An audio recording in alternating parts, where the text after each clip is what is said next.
Okay, I remember all of them, all the Bob Reed students, mostly because it was a creative writing class in Paschal. I'm sure Taylor Sheridan, when he was there, passed by Bob Reed's class. And a story that I may write, he'll be Rob Wright, the teacher. He was Bob Reed. I think he spelled it R-E-A-E-D. He's working on a Civil War story about 2,000 pages long or so. He'd bring it into class. Redbird, Blackbird, and read it. Before me, set before me was Aaron Goldblatt, which would be kind of the catharsis, or at least the catharsis part of the short story. Yeah, she's going to be shooting the whole time. To my right would be Rob Vasquez, the playwright, who's a resident playwright.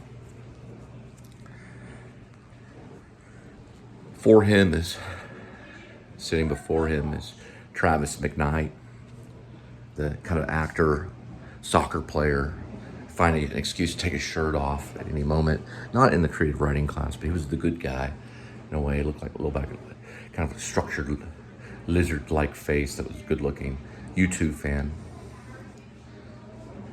Back in the corner back there was Marcy. She had the Martin guitar, and she had a father that was a doctor. That Martin guitar made it to New York City. She gave it to some people in the theater arts room in John David Templin's theater arts room in Paschal. I took that guitar all the way to New York City and dropped it off at a storage unit because there was a fight between the McKnights and me on who could keep that Martin guitar. I don't even know how much it was worth. It belonged to a doctor. It's in New York at a storage unit. They probably have it by now. Also, my notes to my play, little play I wrote called Chapter 27. Thank you, Jared Leto. Continuing on with the creative writing class of Bob Reed. There was Shay, and that story in the short story, probably call her Ray. Don't know if I'll give her last name on it. Aaron Goldblatt, his name will be changed to Baron Mold Snatch. It could really be a name. Baron Mold Snatch. That's how it would come out. We all know what happened in that classroom with Shay and Aaron. She was reading her poetry out front on the sidewalk, wearing her cheerleader uniform. Aaron laying down, doing his natural.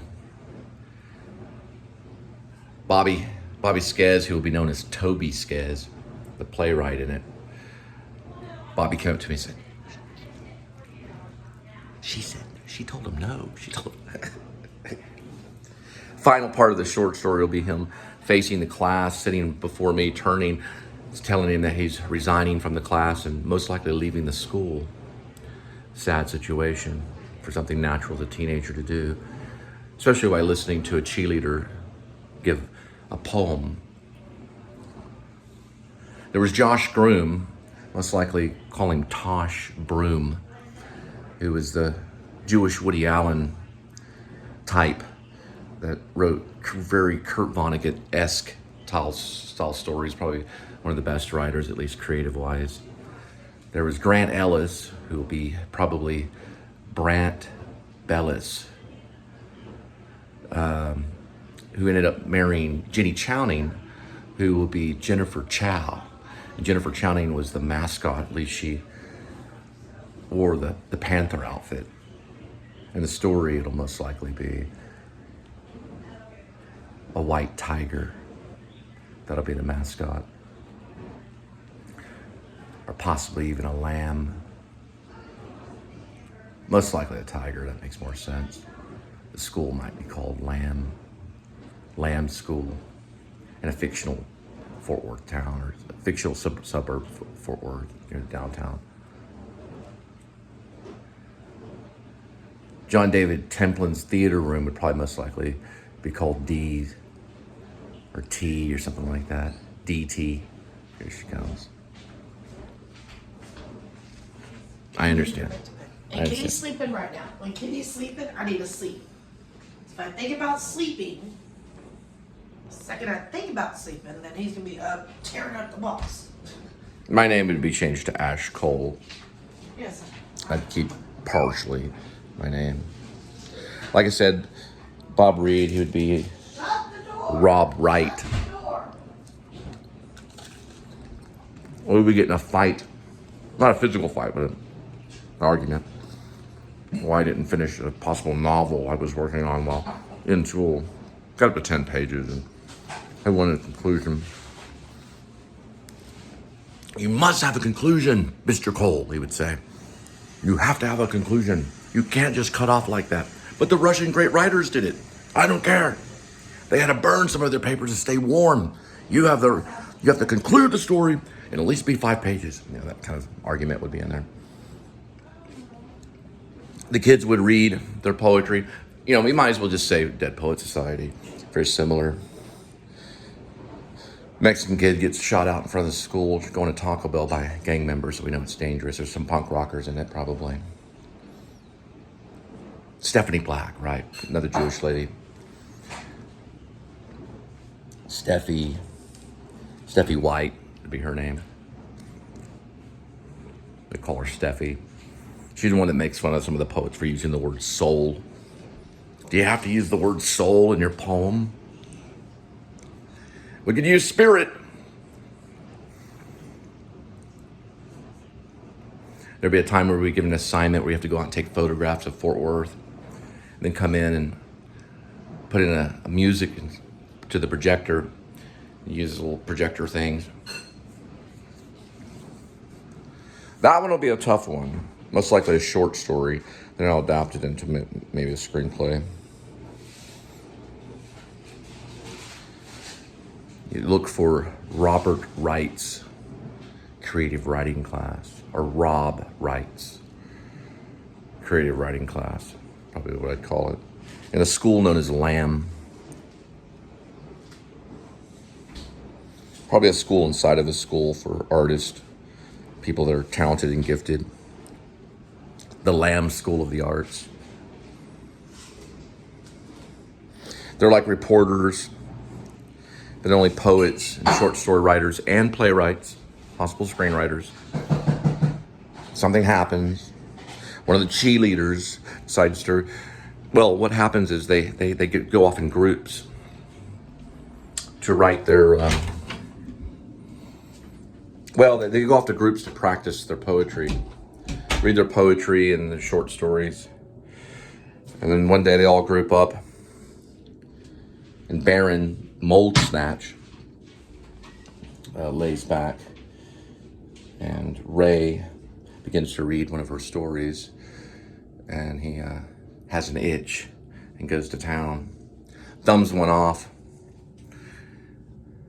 and Toby sees it from a distance from the hallway, and then sees her go like, and it destroys him. Baron Mold Snatch is destroyed. The next day, he has to face the class and sit backwards on his desk, sitting his rear end on the top face of the desk, and then facing everyone. He was the only student that would bring his entire computer to school in a little case. Probably more intelligent than anyone else. He probably had to do it. And then he told everyone he was going to leave. Sad day. Then we moved on, publishing our stories. Something about, it would probably be called Rob Wright's Creative Writing Vignette. Something like that. Could be a play too, maybe. Anyway, I'll talk about it later. All those people really exist. What's interesting about Jenny Chowning, she did marry Grant Ellis. They went to Washington, D.C. and started some kind of art development program to help fund artists. It's a true story. Still working on mine.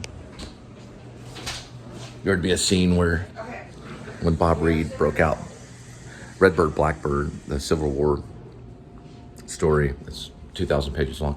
He's reading excerpts to the class. So it'd be when Rob Wright reads his Civil War story called Graybird, Bluebird. The story would be called Graybird, Bluebird, which is a good title. Graybird, Bluebird. In this short story, I'm doing a switcheroo from reality to fiction. There's also who's sitting next to me, really pretty lady, Ashley Lipscomb. She wrote this beautiful poem about a rose. I'm trying to think of what I'd name her.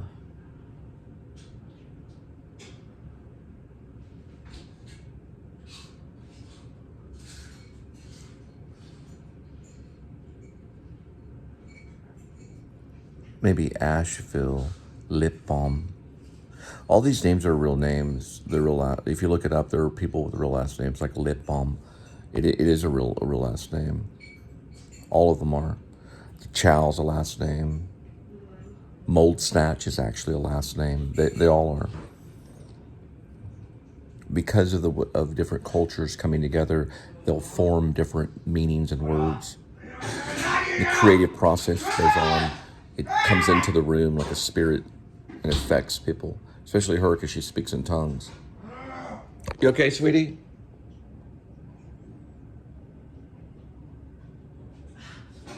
Did you get a pickle juice? Wants to go to bed for 2 hours. Quiet, please.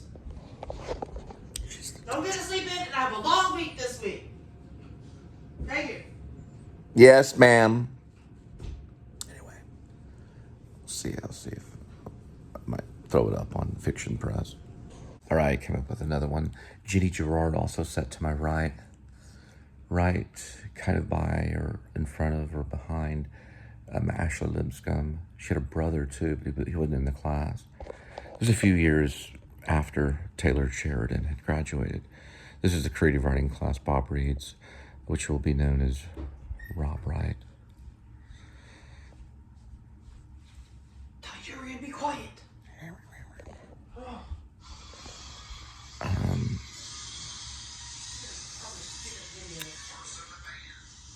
Probably Jennifer was a common name, or Jenny is what they she'd probably go by Jen Gerund, like a gerund, because that's a common last name. Jen Gerund is what she'd go by. I'm trying to get everybody's name down first. So Rob Vasquez is Toby. Toby is his name. He becomes a resident playwright later on. Toby's a common playwright name. Toby Skez, almost like German or something.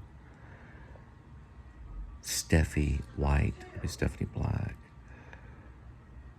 There's another chick too, Kate Thistlethwaite, who's one of the head editors, and also the poet who ends up in India. Kate Thistlethwaite should definitely have the first name Kat. A thistle is like a thorn.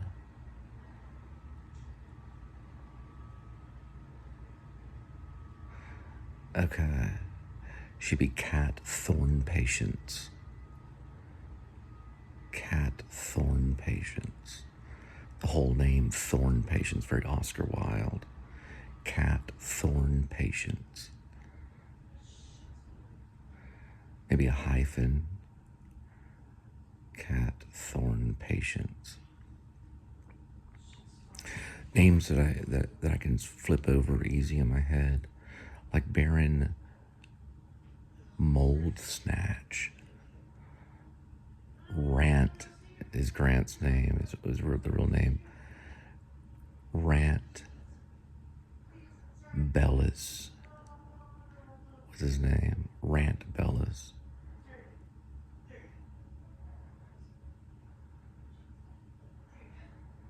Marcy's name would be Darcy in it. Change it from Marcy to Darcy. I remember pretty much everyone in the room. I see people walking around, getting pencils sharpened, bringing papers over to other people, getting the papers ready for editing. There'd be papers. So all of the short stories or poems or plays were copied most likely in the teacher's lounge, and they were bounded with a spiral bound. and hung on a string, almost like a bird, like bird wings flopping down. So they were hung on a string, and they would be hung side by side from the ceiling like a rainbow. And the papers would hang down. There would be quotes from great plays and writers. Oscar Wilde quote, Henry David Thoreau photo, nature photos on the wall, also photographs from the students, black and white and color on the wall as well. We were given photo assignments. Cabinets, there'd be large cabinets that would hold the papers and the vignettes, the creative writing vignettes. Be a large desk, a work desk in the front before a small chalkboard. The class would hold up to maybe 25, maybe 30 students. Not like Dead Poets Society, but more public school. Pencil sharpener on the wall. One of those, they're like little foldable ladders that you can walk up.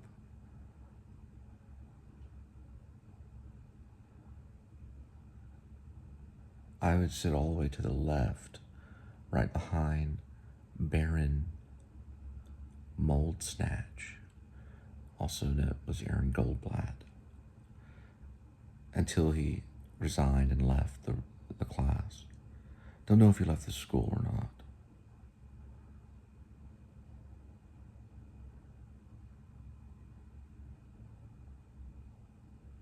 Interesting. The stories we'd work on would be the stories would be part of this of the tell of the entire novella is what it turned into, even if I started as a player screenplay. So they would go into the children's stories or the student stories as they were creating them. You would see the stories come alive. That one will be a fun one, probably some summer in the future, maybe now, as I'm telling this. Stories I wrote about were like deer, a train, a woman making a shopping list on a Matchbox cover. That had cherry eyes.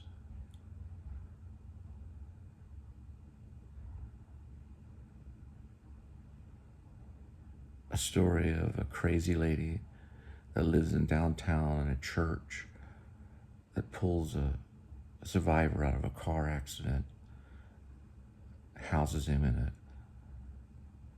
bell tower until she's shoved off and lands on spires, lands on a jagged gate with spear tops.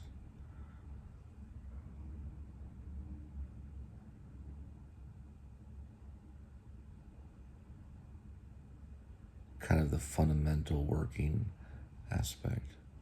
A tale of a bird in an attic. The lead teacher, the teacher writing a story about the Civil War called Gray Bird, Blue Bird, that was really called Red Bird, Black Bird.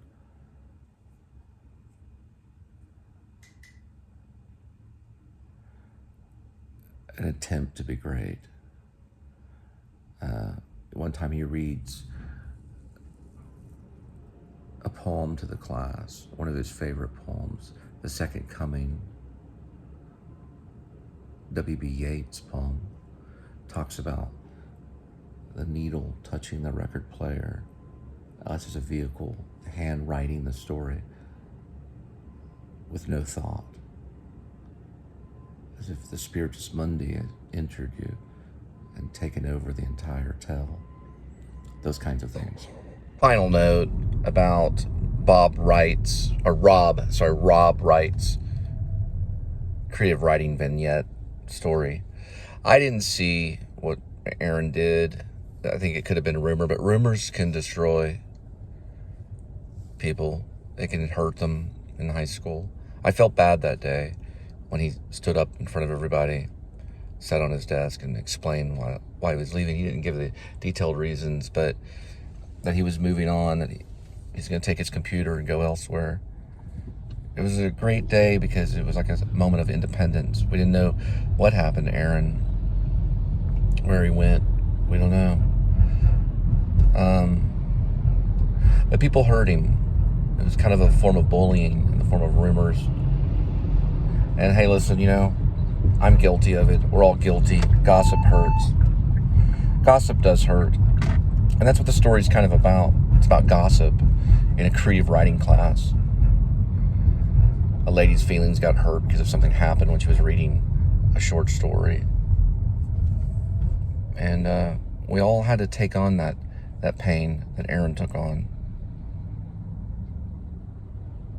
He had a cool looking computer too. It was like a little box. It opened up and he'd bring it to school every day. It was like a Revenge of the Nerds kind of moment for him. He also kind of looked like David Koresh too, a little bit. A version of David Koresh. About Shay, who's going to be called Ray. Shay was beautiful. She was one of the top cheerleaders. Very pretty. Very gymnastic, you know, tight and just beautiful. Toned is what I meant to say. I was never like her boyfriend or anything, but she was, you know, kind of like a football player's girlfriend kind of thing. And she isn't anymore, though. She's not that beautiful anymore. None of us are. We don't stay that beautiful for very long. It's a blink of the eye. There were a lot of things slung around in the creative writing classroom. I didn't see it. I didn't see it happen. I just heard about it. Bobby told me. Bobby Skis. Rob. The playwright. He's a good playwright. But we had a big laugh. Some good times.